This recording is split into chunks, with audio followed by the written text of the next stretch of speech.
Alors que les candidats aux élections générales occupent progressivement le terrain, des actes de violence commencent à être enregistrés. En effet, en tournée provinciale depuis 2 jours, dans l'Ogooué-Ivindo, puis dans le Haut-Ogooué, le candidat à la présidentielle, Alexandre Barraud-Chambrier, a vu sa causerie saccagée le dimanche 23 juillet lors de l'étape de Franceville. Le Haut-Ogooué serait-il désormais hostile aux personnalités politiques de l'opposition en cette période électorale? C'est du moins le sentiment qui pourrait se dégager au vu des actes d'intimidation, voire de violence, enregistrés ces derniers jours. Ainsi, après Raymond Donsima le 20 juillet, qui a vu l'une de ses causeries être perturbée par des individus, c'est au tour du candidat Alexandre Barraud-Chambrier de faire les frais de ces actes innommables. Il était 16 h lorsqu'une vingtaine de jeunes se sont introduits, 15 minutes environ après le début de la causerie, dans la concession de l'élu municipal de Franceville, Marcel Libama, hôte de l'événement. Selon les témoignages recueillis par Gabon Media Time, certains scandaient « Ya Ali, Ya Ali », tandis que d'autres armés de cailloux et de gourdins venaient avec clairement l'intention d'en découdre. D'après le porte-parole du Rassemblement pour la patrie et la modernité, Tsenge Joyce Lafitte, certains étaient déjà infiltrés parmi les partisans du candidat avant l'intrusion du groupe. Pendant une dizaine de minutes, c'était le chaos. Des chaises ont été saccagées, les 2 camps se jetaient des projectiles. Le candidat Alexandre Barraud-Chambrier a dû être exfiltré le temps que la tension redescende. Après avoir été repoussé par les nombreux participants de l'opposant venus l'écouter, les assaillants se sont repliés dans une rue faisant face à la concession et les affrontements se sont poursuivis pendant de longues minutes encore à coups de jets de projectiles. Des intimidations inacceptables. Les opposants vont debout contre ceux qu'ils identifient comme des personnes visiblement manipulées par les barons du régime, ont vertement condamné ces violences. Nous condamnons ces actes de violence et prenons à témoin la communauté internationale, s'est exclamé le porte-parole du RPM. Il regrette par ailleurs que l'on retombe encore dans les mêmes travers qu'en 2016 avec la violence et l'intimidation. Même son de cloche de la part de Marcel Libama. Haut-Ogooué est une chasse gardée du PDG. Et Chambrier, pour eux, il n'est pas gabonais. Chambrier de province, et pour nous, les femmes et autres, n'arrivent pas à arriver ici là. C'est une violence non enregistrée. Et vous savez que nous avons voulu organiser cette cérémonie-là sur une place publique. Ils ont perdu. On nous a refusé ça. Et pour moi, c'est quand même c'est une honte pour la province du Haut-Ogooué. Et je demande à tous les Altogovéens de sanctionner ce type de comportement. Il faut dire que cette étape altogovienne n'aura décidément pas été de tout repos pour la délégation d'Alexandre Barraud-Chambrier. En effet, des obstacles se sont succédés, notamment pour l'obtention des salles qui devaient leur permettre de tenir leur causerie.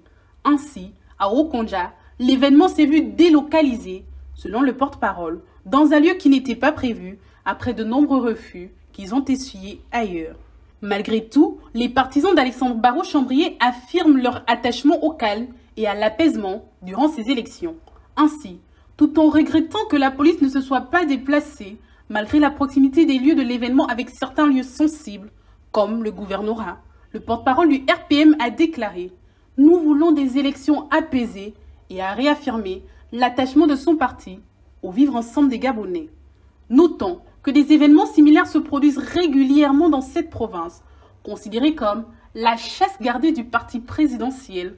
En août 2021 déjà, la villa de l'ancien ministre Jean-Pierre Lembomba Lépandou avait été ravagée par un incendie à Okonja, en marge d'une tournée dans la province du président du RPM, Alexandre Barraud-Chambrier.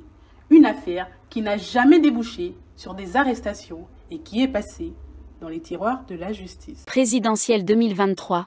Le meeting d'Albert Ondo-Ossa post-attaqué à Rio-Libreville. Après les appels au tribalisme aux autres groupes ethnies du Gabon contre les femmes sur les réseaux sociaux, Facebook, Twitter, TikTok par les mafieux Bongo au PDG suite à la désignation du candidat consensuel de l'opposition, Albert Ondo-Ossa, les mafieux Bongo, PDG sont passés à la vitesse supérieure en vue de l'imminence des élections. En effet, ces mafieux ont déjà attaqué le meeting de Barraud-Chambrier à Franceville dans la province du Haut-Ogooué, c'est au tour du meeting d'Albert Ondo-Ossa d'être post-attaqué. À présent, leur but est d'intimider le candidat consensuel de l'opposition, Albert Ondo-Ossa qui a un caractère d'un lion car il ne reculera jamais devant les attaques de ces mafieux Bongo au PDG. Albert Ondo-Ossa est une personne déterminée qui a pour objectif avec l'aide du peuple gabonais de chasser les mafieux Bongo au PDG qui ont confisqué le pouvoir depuis plus de 60 ans. Force est de constater que ce n'est pas le premier meeting à connaître un incendie dans l'histoire des élections gabonaises car en août 2021 il y a déjà eu un incendie au meeting de Jean-Pierre Lambumba Le Pandou à Okondja dans la province du Haut-Ogooué. En outre, nous sommes désolés des pertes financières éprouvées par les propriétaires des locaux détruits par l'incendie criminel des mafieux Bongo au PDG. Ces criminels qui ont mis le feu sont les mêmes voyous qui sont commandités par la mafia Bongo au PDG dont la tête pensante est Sylvia Bongo Valentin. Honte à vous, Sylvia Bongo Valentin. Nous attendons toujours les résultats des enquêtes qui ont été diligentées par le procureur de Libreville André-Patrick Ropona sur les attaques du meeting de Barreau-Chambrier à Franceville car jusqu'à présent il n'y a eu aucune arrestation médiatisée. Nous vivons dans un Gabon à 2 poids 2 mesures où les activistes Badekon en chef, Stéphane Nzeng, etc. sont menacés de poursuites judiciaires au Gabon par rapport à leurs déclarations sur les réseaux sociaux contre la mafia Bongo, PDG alors qu'ils vivent géographiquement sur le sol français donc c'est la juridiction française qui s'applique à eux.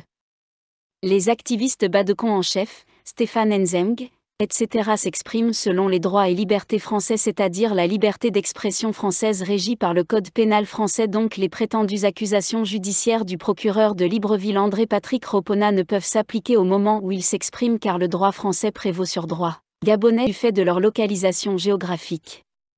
Le procureur de Libreville André-Patrick Ropona veut les poursuivre selon la dictature d'Ali Bongo du Gabon et non selon le procureur de la République française.